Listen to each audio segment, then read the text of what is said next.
لیں گے. دیکھیں آپ اگر برا نہ منائیں، مصدق صاحب نے کہا یہ کون سے لیگل فریم ورک کی بات ہو رہی ہے. I don't want to offend anyone. دیکھیں یہ ویسا ہی لیگل فریم ورک ہے جیسا 2016 میں جو حکومت تھی، 2016 میں جو بھی تھی، میں اس کا نام نہیں لیتا، اس نے پاکستان الیکٹرانک کرائمز ایکٹ کے نام سے ایک پیکا قانون جو ہے وہ اسمبلی سے پاس کروایا. مقصد کیا تھا کہ الیکٹرانک کرائمز کو روکا جائے. 2016 میں حکومت کو پتہ تھا کہ سوشل میڈیا پہ، انٹرنیٹ پہ، فیس بک پہ جو پروپیگنڈا ہوتا ہے اس کو ریگولیٹ کرنے کی ضرورت ہے. تو ایک قانون بنا دیا پیکا کے نام سے. تو اس قانون کا جب ڈرافٹ آیا تو ہم نے اس پہ اعتراض کیا اور ہم نے کہا کہ یہ تو ایسا لگتا ہے کہ آپ الیکٹرانک کرائمز کو ریگولیٹ نہیں کرنا چاہ رہے، آپ آزادی اظہار پر پابندیاں لگانا چاہ رہے ہیں اور یہ کل کو آپ ہی کے خلاف استعمال ہوگا. تو وہ جو منسٹر صاحبہ تھی اس وقت، وہ انہوں نے الزام لگا دیا کہ آپ کے پیچھے ڈالر بول رہے ہیں.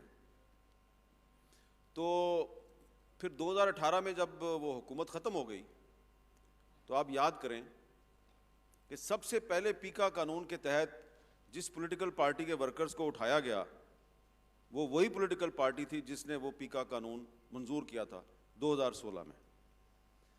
تو یہ جو لیگل فریم ورک ہے اس کی ضرورت ہمیشہ ہوتی ہے، اور ابھی بھی جو پیکا کا قانون ہے اس کو ایف آئی اے آج بھی اس کو مس یوز کر رہی ہے.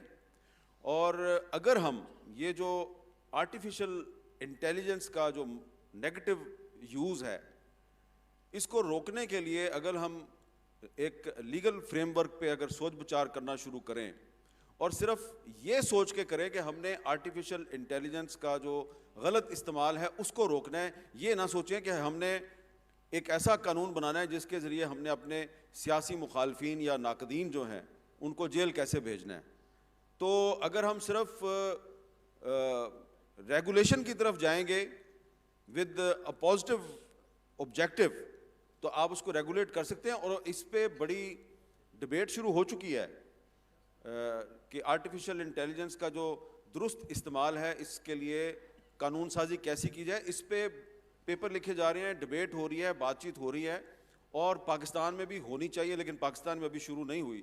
لیکن اگر الیکشن ہو جاتا ہے اور اگر الیکشن کے نتیجے میں ایسے لوگ پارلیمنٹ میں پہنچ جاتے ہیں کہ جن کے یہاں پہ کوئی انٹیلیجنس ہے تو ہو سکتا ہے کہ وہ آرٹیفیشل انٹیلیجنس کا جو غلط استعمال ہے اس کو روکنے کے لیے ویسی قانون سازی کریں جیسی جس کی ضرورت ہے، ویسی قانون سازی نہ کریں جیسی 2016 میں پیکا ایکٹ کو منظور کروا کے کی گئی تھی.